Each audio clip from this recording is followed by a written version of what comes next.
So our next speaker is Josh Sparber. Sarber, yes. Josh Sparber, Yeah. and his talk is called The Restoration and Maintenance of Essential Atmosphere Exploits Megastructure. Welcome to the conference, Yes. Josh. Yes. I'm a retired system engineer, and Tim Cash and Gary Rodriguez and I are a small multidisciplinary team.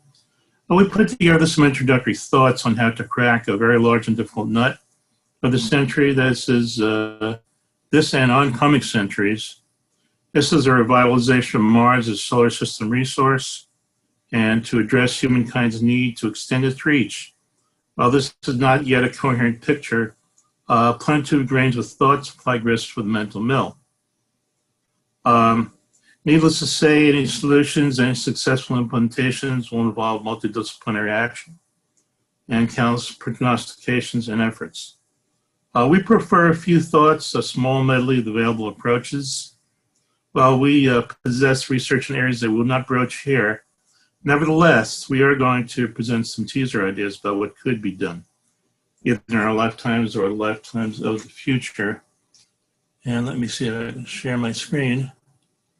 Share. Oh, there we go. Okay. And this is what we're going to do. There we go. Okay, have you heard the title of our slide deck? Restoration and Maintenance of Essential Atmosphere Exploits, Megastructure. And this definitely is going to involve some megastructure as well as some exploits. So I'm going to roll through it. If you've got questions, you can either send me or I'll send the guys. If they're not here, I'll send them email to answer your questions. And this is us. Timothy, who's optical electronics engineer. I'm a retired, like I said, system engineer, and Gary's a metrologist. So this mission is evaluating models that include state-of-the-art, prior art, and aggressively futuristic speculation of the purposes of rehabilitating Earth and the planet Mars. A number of independent researchers and industry practitioners have joined forces in order to fix what ails planet Earth, and as a precursor to reconstructing Mars as a planet suitable for habitation by humans and their ecosystem. So like Space Lab, a lot of this stuff spills over into the civilian arena. So some of this could be of great benefit in the future. So I'm just going to print a few of the ideas that we're plowing through. One of them is the Weigel-Torus, giving Mars a magnetosphere. Tim has drawn on ideas from Brandon Weigel. And one of our large toroids is the Mars solar L1 Lagrange points. So this is something that would be off planet, and that would begin to start some kind of a magnetosphere around the planet. This would be precursor to possibly settling, I would say it's a top-down approach, which would be nuclear powered, consume a lot of energy, 40 tons of uranium biannually, so multiple reactors and 880 pounds of reactor-grade uranium per week. So this is a mega-scale project. But it's an idea to explore since we probably have a few decades to explore various ideas of this top-down nature. Another one is the Weigel-Torus. Now, and this gives Mars a magnetosphere by having a large toroid state structure that's going to revolve around the planet. Well, it's going to be parked at the L1 Lagrange point, and it's to modulate the stream of charged solar flux, so it's protective of the surface of Mars from the solar flux. And it's going to orbit around Mars, and within this scheme, it's going to help generate Van Allen belts, which are the protective belts we have around our planet that protect us from the stream of flux from the sun, from the charged particles that come from the sun. So this scheme of having this toroid in Lagrange points, hopefully a stable Lagrange point, will be able to protect the planet and enable us to start doing some things on Mars that probably wouldn't be able to do without it. So it's like I say, it's another large-scale scheme. Superconductive planetary bands. This is an idea borrowed from Mojima at Yanagi. Feasibility of artificial geometric field generation by a superconducting ring network. Tim has studied this concept and constructed Actually, he's building his own lab where he can simulate and test the feasibility of this. So he's going to be looking at that stuff. Feasibility of artificial geometric field generation by a superconducting ring network. And another idea is about planetary bands. Will be rings of superconductor material around latitude lines, and it's going to be some kind of direct current drive, probably pulse wave modulation, so that some kind of a magnetic band can be generated by the cryogenic flow of fluid through various rings that will be around the planet. I believe that they will be suspended in the atmosphere above the planet. So this is another mega scale idea, which now we have some time to think about. Although I know there are many plans and there have been many probes into the Mars and are planned. This is just, like I say, top-down idea to take a look at what can be done as far as helping to generate a protected atmosphere or a magnetosphere. There's another Mars rehabilitation concept. I think Gary Rodriguez is the one working on this. Richard Merrill Westphal, who studied Mars and was thinking about things that we could do to help the planet regain a magnetosphere, was thinking of using a single commutator to help generate this thing with a cryogenic inductor again using cryogenics, as in the idea about this will be using cryogenics as about the generating rings that will be used to help a magnetic field grow on Mars. It avoids actually planting a continuous metal conductor on the surface. So this would be something that would probably be floating on top, probably using some surface salt water or injecting salt water. And Gary's idea was to modulate this a little bit, take Westphal's idea and have on the Mars polar surface have like a bipolar drive. So it'd be like a power plant, and a tapper installed proximate to both poles and outside the ice caps, and switches synchronized through a local Mars GPS constellation. I would think possibly it would be like ephemerides or some sort of a GPS that would be Mars centered. I know there's several efforts now, like GIS efforts like JMars, which is aligned with NASA, where they're having students go in and try to map the surface of Mars through geographic information science. So there's several efforts down that probably generate some sort of ephemerides or mapping of the surface, which could be used for instance, for GPS. Repurposing of prior art. Now, a lot of Gary's ideas center on, he loves archaeology, so he's gone and taken a look at a lot of these structures, these megaliths, and he's found they have special properties. For instance, they vibrate at certain frequencies, and it's possible, although we don't not sure yet, that they're actually the structures of these were used to oscillate to mitigate earthquakes, where it would break up where the tectonic plates subduct over each other, and they would get stuck. It would mitigate the sticking points by fluidizing them to help mitigate earthquakes. Some of this could actually be applied to some problems we have on Terra here on Earth. So it's interesting. He goes into depth on this, and you might want to ask him about it. Absorbed solar flares, possibly I would say maybe CMMEs. I'm not too sure how many solar flares are projected towards the planet. From what I know about solar flares, they're usually parallel to the axis of rotation of the star, which is not sun's axis of rotation, as far as I know, isn't pointing towards us. So it could be flares from other stars too, if their axis of rotation is pointing towards us. Anyway, back to Gary's idea. Anyway, he feels that these could be used to generate power or synchronize constellation of global magnetic fields. Like I said, mitigate earthquakes, absorb solar flares, and use Earth's molten magma as an energy reservoir source or a sink. And also piezoelectric characteristics. I know Gary's into that, but it's mica and things of that nature, and quartz actually using large structures to generate electricity. And this would be, for instance, on the surface of Mars. That was how I believe he would apply this. So repurposing prior art. This is a primitive coffrey, which has been found to vibrate at certain energies. obelisks. There may be similar structures to that on Mars, or perhaps we could build one, who knows.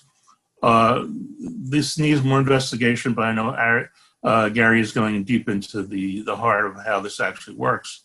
With sort of a fractal geometry, whether they have a large stone, let's say, that is number one stone, and it's connected to smaller stones, sort of like on a Fibonacci series, where there's something with it where it tends towards the golden ratio, and something about that where it kind of the whole thing can vibrate as once, as a single unitary block and oscillate. So you would have to ask Gary about further depth on that, but I can introduce the topic to you.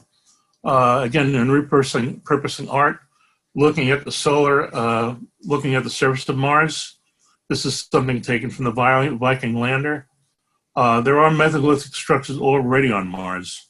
Mars may likely support fabrication, if we do that, of megalithic components. And like I said, Gary's interested in piezoelectric effects. There appears to be a fair amount of piezoelectric stuff on the surface. So he feels that we could utilize that to possibly generate energy or a field or electricity as we need it for doing, you may say, building concrete on Mars. I myself have seen that Mars has a lot of volcanic ash, and some of you may know that the Romans used volcanic ash for their cement to build the Colosseum and other structures that have lasted several millennia. So it may be the way to go as far as building these megaliths.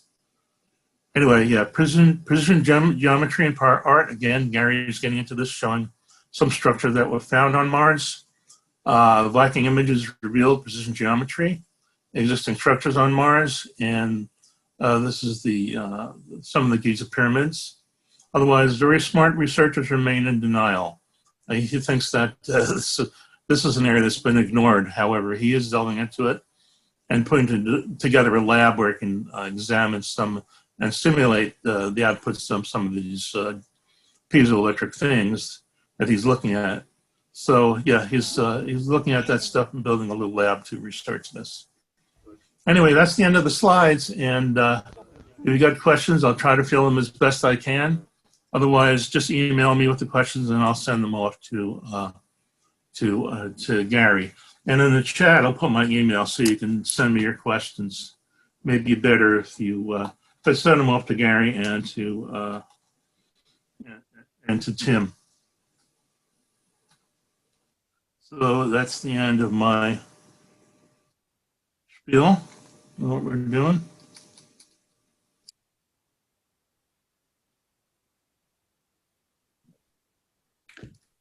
Okay, yeah, I wonder, does Tim or Gary have any further presentation, or should we go into questions from the chat? You guys, if they're not here and you guys have other presentations, just proceed forward. Yeah. I was going to be the spokesperson this time around, so if you got questions, Rod's here, Gary's here. No, this is Tim. I'm here. See him. Basically, I dove deep into this and went, all the way through the rabbit hole to China and found out a lot of useful things about electromagnetics that I did not know, which, you have to stay in your swim lane. You have to stay in the sweet spot of current density or you'll kick the cable right out of superconductivity. And I learned a lot of this about the cable at CERN, which had problems, and that is or was the best example of a superconducting cable. So when I found about Gary and we teamed on this, then found Josh, that it could be, totally evolve into a huge something even bigger towards, my thinking is towards nano terraforming. In other words, local structures on Mars to protect from radiation and the like, as opposed to a city or a planetary structure. So, and it's obviously more affordable. So that's kind of where my thinking is on this entire topic. Over. Thanks, Gary.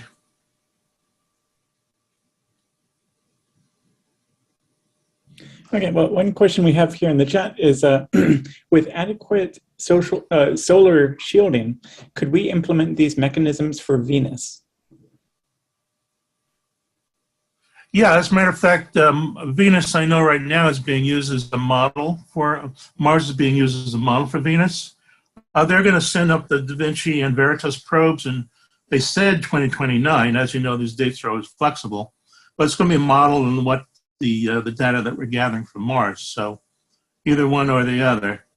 And Venus has probably come a little bit later because I guess the Martian surface environment is a little more conducive to probing. Just a touch flimsier, I think, than Venus right now. Although they're similar, and may possibly both of those planets have had somewhere like a Noachian period where they're similar to Earth when they had a magnetosphere and all that stuff. But we'll have to see.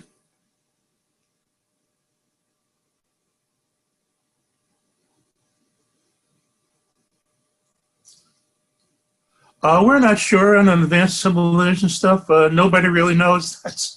It's very interesting and open to speculation. I know we're always looking for one. For instance, I know Tesla thought we'd be able to communicate with something on Mars. And that was a very big thing around the turn of the last century. However, we're still not sure on that area. So, yeah, it's an open question. Don't know. I would not say that there's definitely, I wouldn't say no or yes either way. I would suggest that, if there is another civilization, that it's probably pretty rare. And recall that we've come around the scene at 14.5 billion years, and most of the developing stars in the core of the Milky Way came around 9.5, 10 billion years. So they're either dead, extinct, or they're at a level that we're like ants to a super intelligent species, so they wouldn't even bother with us. The few that are at our level or just slightly ahead, those are the ones we would need to be concerned about to target or to ask for help, because obviously we're not doing so well of late. We need to use logic and solve our problems rather than just the things that you've been seeing about in the news. And I'm committed to doing that, whatever the remainder of my life is, paying it forward, making a better world, making a second better world, as you guys are trying to do on Mars. So I think that's what this game is all about, is to improve our condition on the Earth and to explore to Mars, so we'll know when and if we do develop faster than light drive, which I believe we will at some point, then we'll be ready, because we've already tested a lot of our stuff on Mars. A friend of mine thinks we need to develop faster than light drive to 500 times the speed of light, or we'll go extinct. And that's an interesting proposition, I think, but hey, who knows? Okay, another question is, with adequate shielding, how long would it take for Mars' atmosphere to build to a breathable level? Well, it would take at least decades, I would think. I mean, from the numbers I've seen, but it could be done sooner. A friend of mine, John Strickland of the National Space Society, wrote a couple books on it, and he suggests taking a lot of the nitrogen from Pluto and ramming it into Mars, and then forming, 80%, 20% oxygen as our atmosphere, trying to start an Earth atmosphere that way. But it depends on how eager we are to, whether we terraform Mars or just do nano terraforming. So it's hard to answer that question without more context.